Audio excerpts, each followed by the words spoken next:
You stop doing the things you loved. You push people away, but hate being alone. You smile when things are falling apart and panic when things go well. And everyone thinks you're just going through a phase, being antisocial, having an attitude. But you're not. You're showing textbook symptoms of mental illness, and nobody's noticing, including you.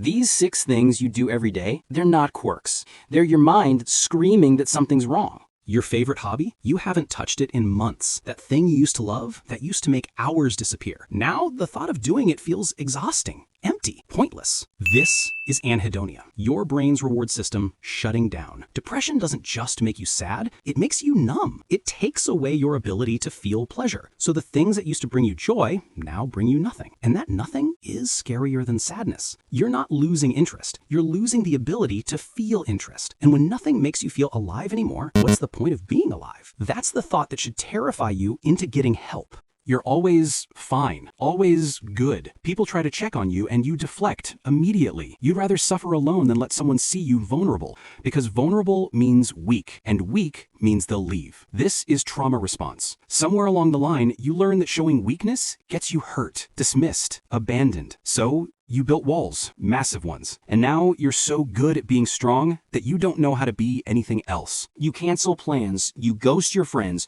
you say no to everything. Then you sit in your room alone and feel miserable about it. You hate being alone, but you keep choosing it. This isn't introversion. This is self-sabotage, driven by shame. You feel like you're too much, too broken, too heavy. So you isolate to protect them from you. But really, you're punishing yourself. You think you don't deserve connection. So you deny yourself the one thing that could help, and every day you spend alone makes it harder to reach back out. The shame builds, the distance grows, until you've been alone so long, you forget how to not be. Someone says they care about you, and you get angry, annoyed. You want them to stop, not because you don't need it, because you don't trust it. Care feels like a setup for disappointment. This is fear of abandonment showing up as hostility. You push people away before they can leave. You reject care before it can be taken away, because if you never let them in, they can't hurt you when they go. But here's what you're actually doing. You're guaranteeing the abandonment you're afraid of. You're so convinced they'll leave that you make them leave, and then you use it as proof that no one stays. They would have stayed. You just didn't let them.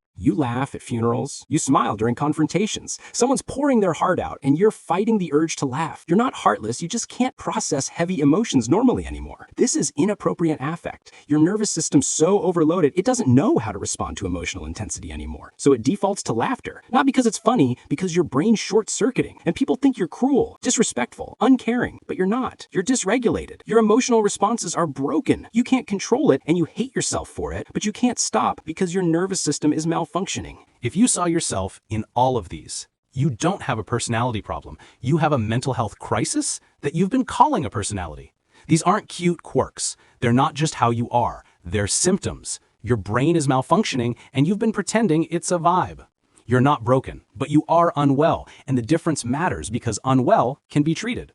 If you're still convincing yourself this is normal, subscribe because you'll need more wake-up calls. See you next time.